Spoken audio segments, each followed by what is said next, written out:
Mr. Ellis, Ms. Fletcher, welcome and thank you for coming. We appreciate it. Our hearing today serves two primary purposes. First, it is a commemoration of a milestone anniversary, the centenary of the Tulsa-Greenwood race massacre of 1921, one of the most painful episodes in our nation's long and tortured history of race relations. Sadly, many Americans today are not even aware that this massacre took place, and I hope that this hearing can serve to educate the public about what happened. I myself was not aware, but Chairman John Conyers had a hearing early in my term in Congress, probably about 10, 12 years ago, and edified me and many in Congress. John Conyers needs to be recognized today for his commitment to justice and to the memory of the race massacre and for improvements in Tulsa. The second purpose of this hearing is to highlight many ways that the black community of Tulsa continues to suffer from the effects of the massacre. Indeed, as the hearing's title suggests, the injuries inflicted on the Greenwood community have continued to compound through the succeeding decades since the massacre, often directly because of actions taken by government officials. Over the course of May 31 and June 1 of 1921, a white mob burned to the ground the Greenwood community of Tulsa, one of the most prominent and thriving black communities in the country at the time, often referred to as the Black Wall Street. The white mob, consisting of thousands of people, murdered black residents, looted their property, and burned more than 1,000 homes, churches, schools, and businesses. At least one credible estimate put the number of those killed at 300 people. Recently, the Attorney General, Merrick Garland, visited Tulsa, visited the memorial, and you could see the emotion in him as he toured it. Worse still, that mob, fueled by racial fear and hatred, was aided and abetted by some of the very government officials who were supposed to be protecting the innocent residents and property owners of Greenwood. In other words, the massacre did not simply represent a negligent failure by government authorities to maintain order. Rather, agents of the local and state governments were active participants in the crime. This happened too many places and too many times in our history, but never, I think, as significantly as it did in Tulsa. In the massacre's immediate aftermath, local authorities placed thousands of black residents into internment camps out of fear of what the authorities characterized as a so-called, quote, Negro uprising. Indeed, this narrative of the massacre, a misrepresentation of what happened based on racial fear, was ratified by a grand jury impaneled by Oklahoma's governor after the massacre. That grand jury issued a report less than a month after the massacre that placed the blame for the massacre entirely on the black community. This grand jury also indicted black persons with massacre-related offenses, while no white person was ever held accountable for crimes committed during the massacre.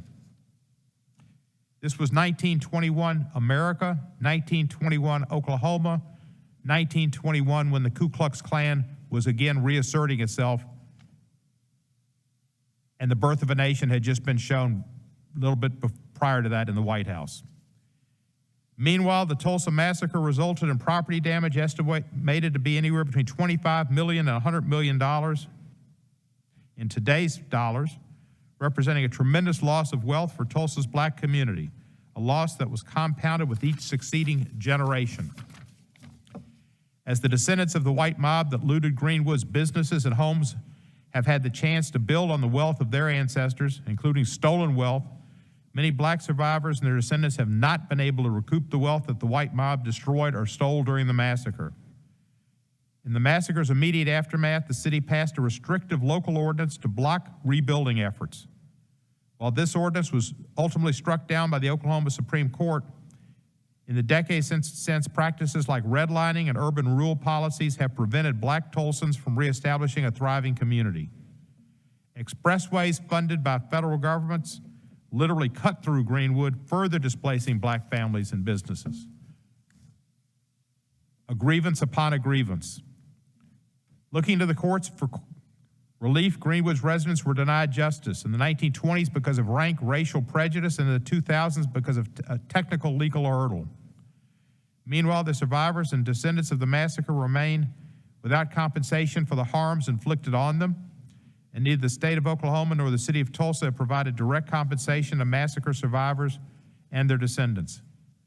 The massacre has exacerbated government actions that over the decades have disproportionately burdened black Tulsans, preventing many from rebuilding their community and regaining stolen wealth.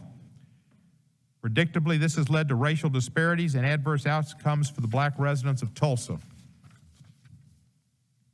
This is clear from the fact that North Tulsa, which has a higher concentration of black residents, is poorer, has fewer businesses and large-scale employers, has the fewest jobs, has more than double the unemployment rate, and has the lowest life expectancy when compared to the rest of Tulsa.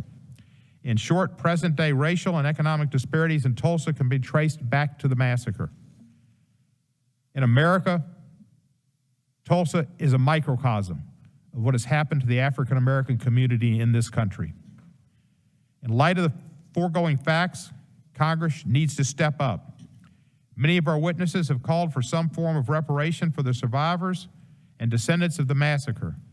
One potential remedy that I find of particular interest is the idea of a victim compensation fund. This subcommittee has jurisdiction over such compensation funds. For example, last Congress, we held a hearing to permanently reauthorize the 9/11 Victim Compensation Fund, which one of our witnesses suggested as a model for compensating potential Tulsa claimants. I'd be interested in hearing from our witnesses more details as to how such a fund would be structured and funded. As chairman of the subcommittee, I pledge to work with you on legislation on this front. When the subcommittee last held a hearing on this topic back in 2007, we heard from the late distinguished historian John Hope Franklin, author of From Slavery to Freedom, a book I had as a classroom text at Vanderbilt. John Hope Franklin was here, and he was also a survivor of the Tulsa Massacre.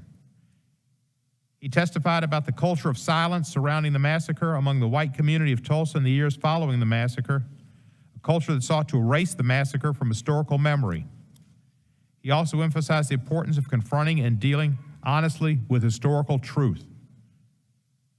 What John Hope Franklin, a historian of eminent success and acclamation, said then is true today. We must deal with historical truth.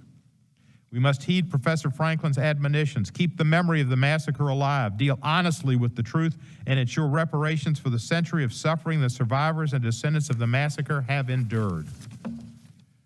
I look forward to hearing our witnesses' testimony today, and I thank them for being with us today.